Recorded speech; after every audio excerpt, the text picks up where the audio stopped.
안녕하세요. 경자입니다. 자, 역대급으로 많은 종목들이 청약하고 있는 이번 주도 이제 슬슬 청약이 마무리가 되어 가고요. 그리고 내일은 이번 주 마지막 일반 공모주인 아크릴이 청약을 시작하고 또한 메리츠증권의 첫 번째 스펙인 1호 스펙도 함께 하게 되었거든요. 그래서 오늘은 이 두 종목에 대해서 정리를 해보았습니다. 자, 두 종목은 이번 주 목요일과 금요일 일정으로 청약을 진행하고요. 환불금을 다음 주 화요일에 돌려받으니까 환불기간은 4일인 청약입니다. 그리고 비례 청약 기준으로 보면 오늘부터 청약을 시작했던 TMC와는 일정이 겹쳐가지고 진행됩니다. 그리고 상장일을 체크를 해보니까 아크릴은 16일에 단독 상장하는 일정이었고 메리츠 스펙은 15일에 TMC와 함께 상장하는 일정이더라고요. 그래서 상장 일정이 변수가 될 수는 있겠지만 그래도 최근까지 스펙들이 아주 좋은 시세를 보여주고 있거든요. 그렇다 보니까 현재 분위기상으로서는 함께 상장하더라도 어느 정도 시세를 보여줄 것 같기는 한데 여하튼 잠시 후에 말씀을 드리도록 하고요. 그러면 수요 예측 결과부터 이제 청약 조건들을 하나씩 체크를 해보겠습니다. 일단 결론적으로 말씀을 드리면 수요 예측 결과 좋았습니다. 2262개 기관이 참여를 했고 의무 확약을 신청한 비율도 52.8%였으니까 꽤 많이 신청이 들어왔거든요. 그리고 저는 요즘에 확약 50%를 기준으로 판단하고 있는데 저의 기준으로는 수요 예측 결과가 좋았다고 말씀을 드릴 수가 있겠고요. 그리고 오늘 청약을 시작했던 TMC와 비교를 해보아도 수요 예측 결과는 거의 비슷하게 나왔다고 생각합니다. 그리고 의무 확약은 수량 기준으로 약 53% 신청이 들어왔고 건수 기준으로는 약 55% 확약 신청이 들어왔더라고요. 최종 배정에서는 의무 확약이 90% 넘게 늘어나길 기대를 해보도록 하고 그리고 이 종목도 15일 확약 신청이 가장 많았지만 그래도 수요 예측에 참여한 기관의 절반 이상이 확약을 신청했기 때문에 기관 투자자 입장에서는 꼭 받고 싶어 했던 종목이라고 생각합니다. 그래서 공모가는 19,500원으로 결정이 되었는데 이 종목 역시 상단 가격으로 결정이 되었고요. 그래서 이번 IPO에서 421억 원을 모집하고 시가총액은 약 1,550억 원으로 상장하게 되었습니다. 자, 그러면 회사를 조금 파악을 해볼 텐데 증권신고서나 IR 자료를 제가 살펴보아도 사업 내용을 쉽게 이해하기가 어렵더라고요. 그래서 그냥 제가 이해한 수준으로 간단하게 말씀을 드리면 소프트웨어 기업인데 이름이 조나단이라고 합니다. 그리고 이 프로그램은 AI 반도체 성능을 향상을 시켜주고 또한 인공지능을 보다 쉽게 사용할 수가 있도록 만들어주는 프로그램이라고 하더라고요. 그래서 명확하게 이해하기가 쉽지는 않았지만 일단 인공지능 관련 종목이다 이렇게 말씀을 드려봅니다. 그리고 의료 쪽으로도 특화된 프로그램이 있었는데 나디아라는 프로그램이거든요. 한국에서도 일부 서비스가 되고 있기는 하지만 우즈베키스탄 같은 중앙아시아에서 주로 보급될 것이라고 전망하고 있더라고요. 그래서 의료 쪽 AI 솔루션이 있다는 것도 주목을 해볼 만하긴 하지만 아직 한국에서는 제대로 자리를 잡지는 못한다는 생각이 들었습니다. 그리고 실적을 체크를 해보니까 이 종목도 적자가 이어지고 있더라고요. 그래서 적자 기업은 매출이 성장하느냐가 무엇보다 중요한데 이 종목은 매출도 조금씩 줄어들고 있습니다. 23년에 148억 원이었던 매출액이 24년에는 134억 원으로 약 14억 원 줄었고요. 그리고 올해도 10월까지 86억 원이었으니까 아마 작년보다 또 조금 더 줄어들 것이라고 예상되거든요.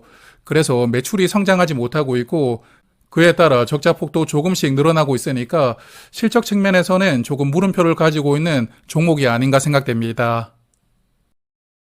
그래서 적자 상태로 상장을 해야 되니까 기술 특례 조건으로 상장하게 되었고요. 27년에는 약 100억 원의 이익을 기록할 수 있다고 전망하면서 공모가를 산정하였더라고요. 그래서 이 종목도 밸류 체크는 생략을 하고 이제는 청약 정보를 살펴보겠습니다. 자, 일단 증권신고서를 보니까 수요 예측 과정에서 모집하는 수량을 증가를 시켰더라고요.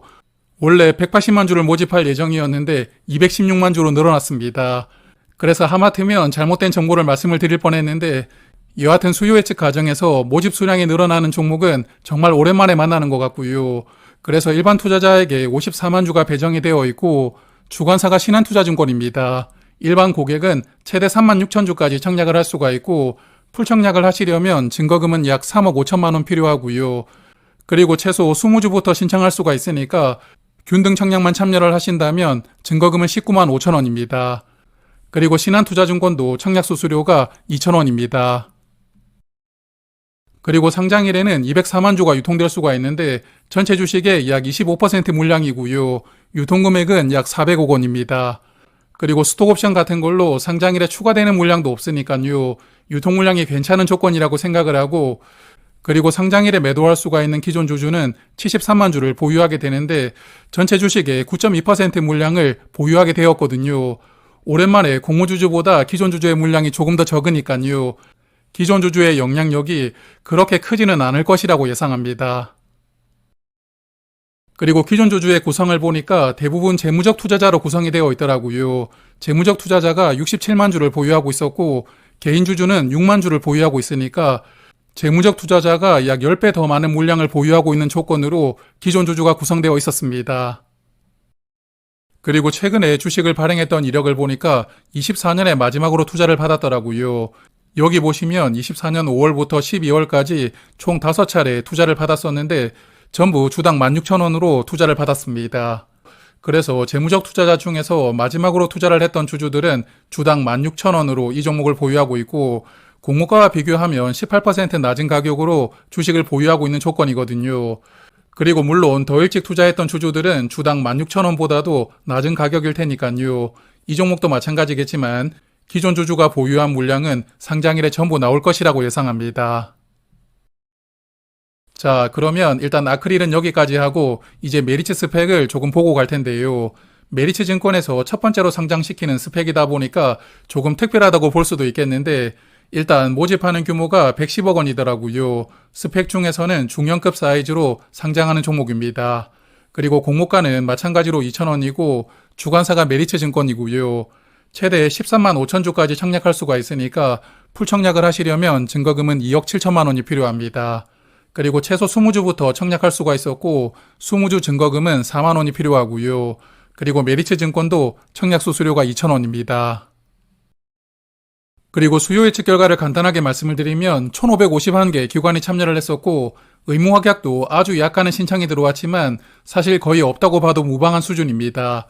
그래서 이번 주에 청약하는 스펙들보다 수요 예측에 참여한 기관 수가 약 200개 정도는 적었다는 게 특징이라면 특징일 것 같은데요.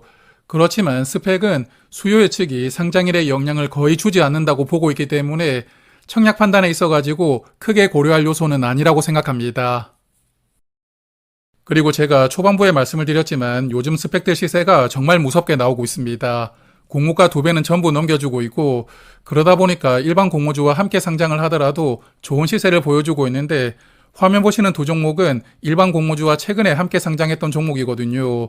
BNK 스펙은 거의 상한가 근처까지 올라가는 엄청난 시세가 나왔고 미래에셋 8호 스펙도 함께 상장을 했지만 공모가 2배를 살짝 넘기면서 시세를 마무리하더라고요.